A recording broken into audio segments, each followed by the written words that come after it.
বলি, সেই যে তাদের বাড়ি থেকে ঘুরে এলে, তারপরে কি হয়েছে জানি না বাপু। কোনো কথাবার্তা নেই, সারাক্ষণ গুম হয়ে আছো।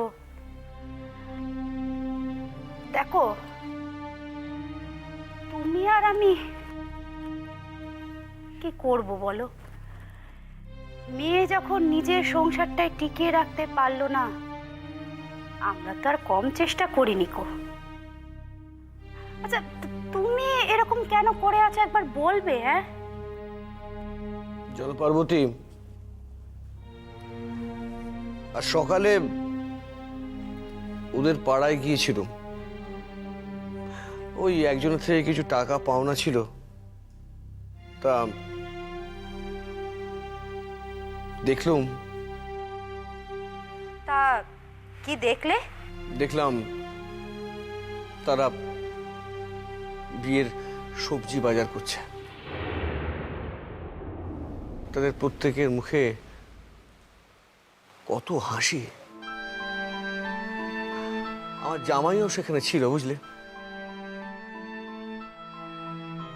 এত হাসি খুশি আমি কোনোদিনও দেখিনি। অবশ্যই তারা আমাকে দেখতে পায়নি, তবে আমি তো তাদের দেখেছি পার্বতী। হাজার হোক, আমি তো ময়নার বাবা।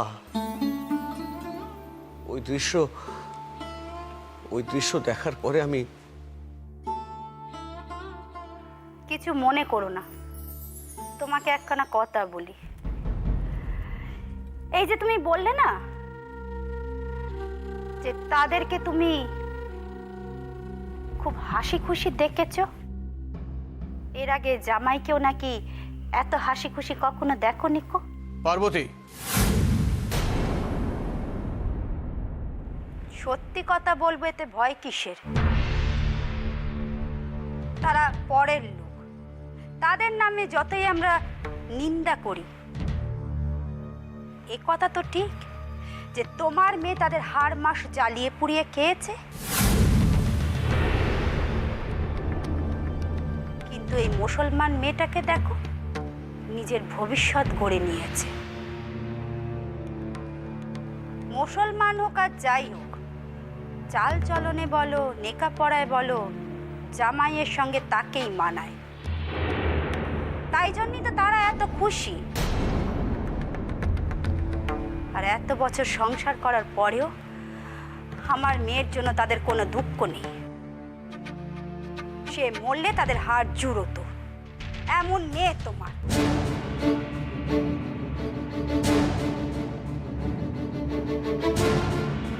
পার্বতী, তুমি থামবে?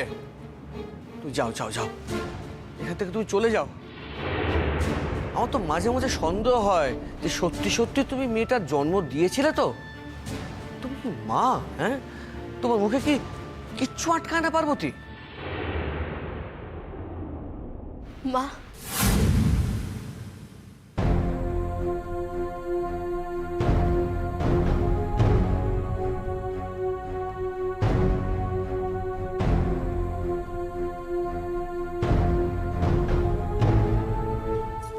মা মানে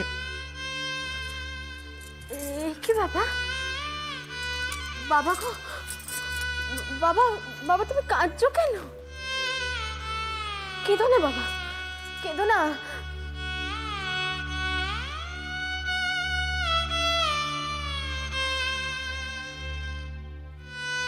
বাবা, বাবা তোমার মেয়ে একখানে লড়াইয়ে নেমেছে বাবা। সে লড়াইয়ে হার জিত সব আছে, তবে তবে তোমার মেয়ে কিন্তু হেরে যায়নি বাবা। সে এখনো হাত গুটিয়ে নেয়নি। কিসের লড়াই মা? সব তো শেষ হয়ে গেল।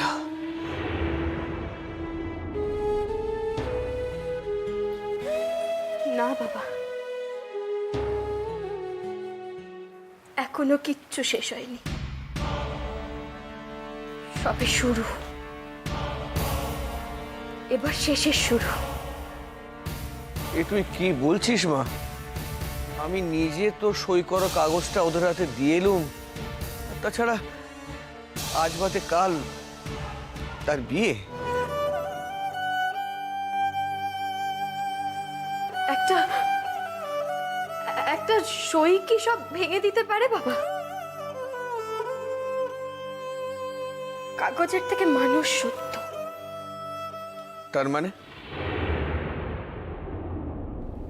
আছে, এখনো অনেক কিছু বাকি আছে। সময়কালে সব জানতে পারবে বাবা। তার মানে আবার লোক হাসবার ফোন দিয়ে এটেছে। জীবনটা আমার মা, তাই তাতে কেউ হাসুক আর কাঁদুক, এই সবকিছু উপেক্ষা করে আমাকে আমার জীবনের পথ বেছে নিতেই হবে। যাকে শোনো মা,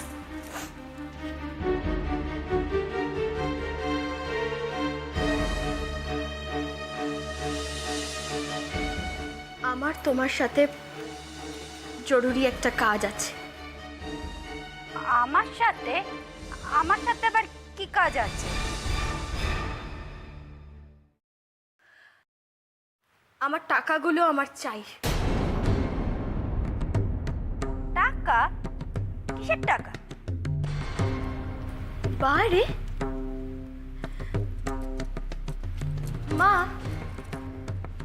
আমার শ্বশুর বাড়ি থেকে আমাকে যে 1,00,000 টাকা দেওয়া হয়েছিল,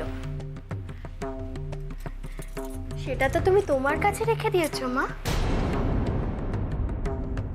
তা ওই টাকাগুলো নিয়ে তুই কি করবি শুনি? আশ্চর্য তো, আশ্চর্য ঘটনা মা। ওনারা টাকাগুলো আমাকে দিয়েছিলেন, তোমাকে নয়। ও, এখন টাকার গরম দেখানো হচ্ছে, হ্যাঁ? আর সারা জীবন ভরণ পোষণ, তার কোনো দাম নেই কো? হো হো, আচ্ছা আচ্ছা, তাই। তার মানে ওই টাকাগুলো তোমরা আমার সারা জীবনের ভরণ পোষণের দাম হিসেবে তাদের কাছ থেকে চেয়েছিলে, তাই তো? ময়না, মা টাকাটা আমার দরকার, তুমি আমাকে টাকাটা দাও। ওই দেখো, তোমার মেয়ে কিন্তু এই টাকাগুলো নিয়ে নয়জয় করবে, এই আমি বলে রাখি। সে আমি যাই করি না কেন, টাকাটা আমার এক্ষুনি দরকার। আর শোনো মা, তুমি যদি ভেবে থাকো যে ওই ভরণ পোষণের অজুহাত দিয়ে টাকাগুলো তুমি আমাকে দেবে না, তাহলে তুমি ভুল করছো। কারণ আমার ভরণ পোষণের দায়িত্ব আর তোমাদেরকে নিতে হবে না। আমার টাকাগুলো আমাকে দাও, দাও। ওই দেখো তোমার মেয়ে টাকাগুলো নিয়ে বাড়ি ছাড়া হবে, ফষ্টি নষ্টি করবে। মা সত্যি করে বল না, তুই কোথায় যাচ্ছিস? তোমাকে বললুম যে বাবা, তোমার মেয়ে একখানা লড়াইয়ে নেমেছে, আর এই লড়াইয়ে যদি তার হার হয়, তাহলে সে আর কোনোদিন ওই কালী মুখ তোমাদের দেখাবে না বাবা। বড় বড় কথা। বেশ বেশ, তাহলে আমি ছোট কথাই বলছি, যাও যাও, আমার টাকাটা আমাকে এনে দাও। কি হলো, যাও। ওই টাকাটা তো আর ওই বাড়ির লোকজন তোমার সিন্ধুকে ভরে রাখার জন্য তোমাকে দেয়নি মা। পার্বতী, ওর টাকাটা ওকে দিয়ে দাও। হ্যাঁ, তুমি কি বলছো? হ্যাঁ, তুমি শুনলে যে টাকাগুলো নিয়ে নয়জয় করবে? যা বলছি তাই শোনো, ওর টাকাগুলোকে দিয়ে দাও। ওর টাকাগুলো তো ওর।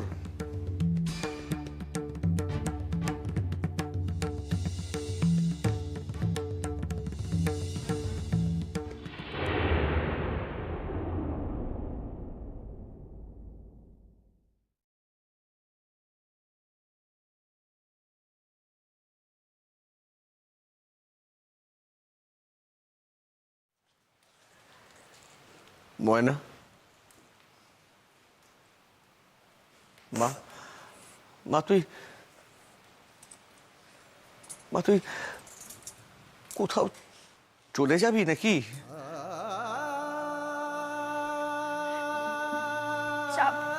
যাবো বাবা,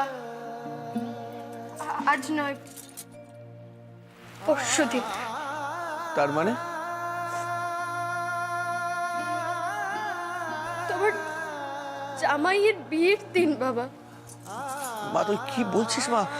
আমি তো কিচ্ছু বুঝতে পারছি না, আমার তো চিন্তা বেড়ে যাচ্ছে মা। ভয় পেও না বাবা, এত এত চিন্তা করো না বাবা। তোমাকে একটা কথা বলি, তোমার এই মেয়ে যতই পাজি হোক না কেন, তোমার মেয়ে অসতী নয় বাবা।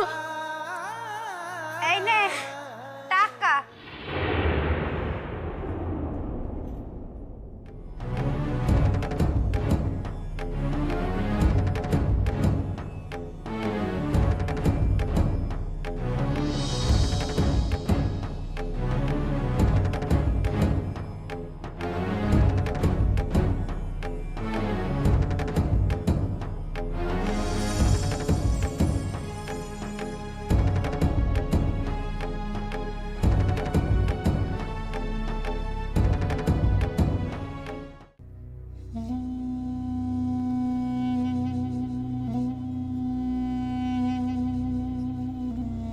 ও বড় ভাবি, এই দেখো, এসে থেকে না করছি তবু দেখো ঘর পরিষ্কার করতে লেগে গেছে।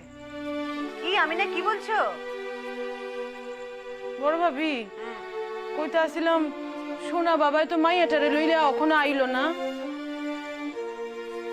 আমি না, আমার সোনার কি যে সে ভাগ্য? দুটো শ্বশুর বাড়ি, যেখানে গেছে সেটাও তো একটা শ্বশুর বাড়ি না? খাওয়াবে দাওয়াবে শাশুড়ি ঠাকুরন, তবে তো ছাড়বে। ভাবি, একখান ব্যাপার আমার খুব চোখে লাগতেছে। কি দাদা বলুন না। না, এই যে আমরা ইয়ে পড়ছি, তারপর ধরেন এই কিরণ এক বাসায় থাকবো, আমরা এক বাসায় থাকুম, তাই মাইয়ার শাদি হইব কোন বাসায় থেকে? আমি তো ভাবছি যে মায়াটার একেবারে সকালবেলা হয়ে চলে আসুম, এরপর আমগো বাসা থেকে আমাকে বাসায় থেকে। যেমন বুদ্ধি তোর। তোর বুদ্ধিটা কি শুনি। ভাবি, আমি ভাবছি, মানে আমি দুইটা জিনিস ভাবছি। বলুন না দাদা, কি ভাবছেন? আমি কইতেছি কি, এই বিয়া খান এই বাড়িতেই হইব। হ্যাঁ, এইটা আপাতত মাইয়াগো বাড়ি, আপনারা সবাই নতুন বাড়িতে চলে যান, বউ ভাতের অনুষ্ঠান ওই বাড়িতেই হইব।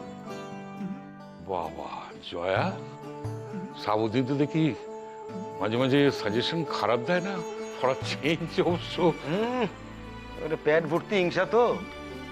মন খুইলে তুই আমার কবে তুই প্রশংসা করছিস? হ্যাঁ, ভাবিরে কইতে হইবে না, ভাবি জানে আমার বুদ্ধি জ্ঞান কতখানি। এ তো খুব ভালো প্রস্তাব দাদা। দাদা, আমাদের দুঃসময়ে এই বাড়িটা আমাদের আশ্রয় দিয়েছিল, তাই হয়তো বস্তির এই বাড়িটার উপর আমাদের মায়াও পড়ে গেছে। ভালোই তো, ফিরোজা আর লুৎফার যদি ওদের ওই ভাড়া বাসা ছেড়ে দিয়ে এখানে এসে থাকে তাহলে তো খুব ভালো হয়। বাহ জয়া, এ তো দেখছি সর্বোত্তম প্রস্তাব। এই দেশে আসার পর প্রথম আশ্রয়ের চিহ্নটুকু অন্তত থাকবে। বুঝছেন ভাবি, আমরা সবাই সব কইরা দিমু, উনি তারিফ কইরা সকলের ধন্য করেন। জয়া, তুমি তোমার সাবুদ্দিন দাদারে বলো যে উনি ওনার প্রথম কথাটা কয়ে ফেলাইছেন, এবার দ্বিতীয় কথাটা শোনার লিগা আমরা ওয়েট করতেছি, যে শোনার পরেই হাততালি দিব বলে।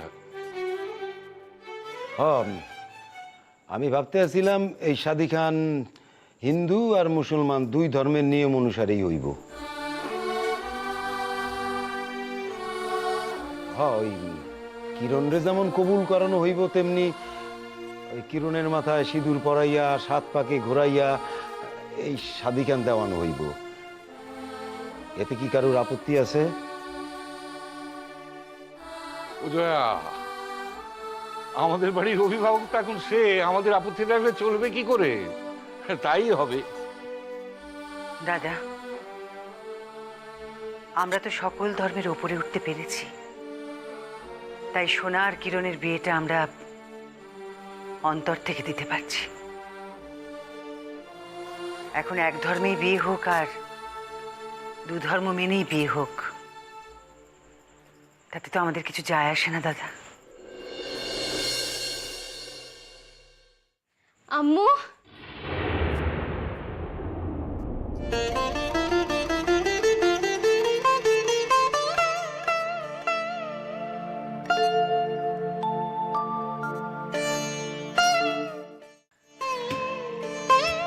আম্মু,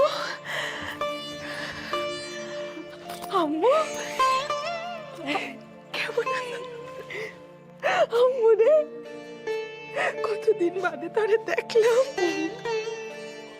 ও ফিরোজা, তুমি এসো, ভেতরে এসো। মুখখান শুকায় গেছে একদম। এই সেমরি, খারাইয়া খারাইয়া শুধু মায়ের আদর খাবি নাকি? আমরা কেউ নাই?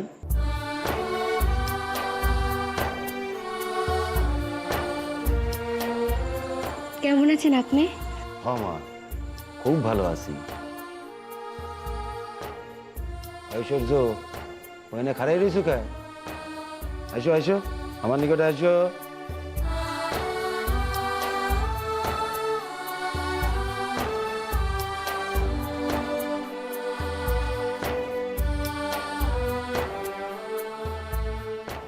আম্মু কইতেছি, দাদাই কই?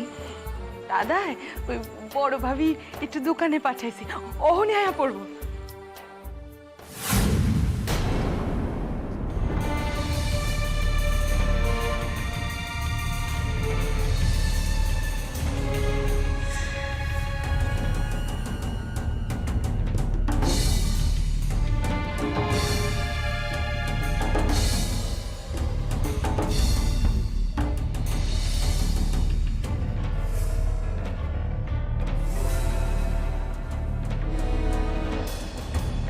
ওইখানে কে বসে আছে আম্মু?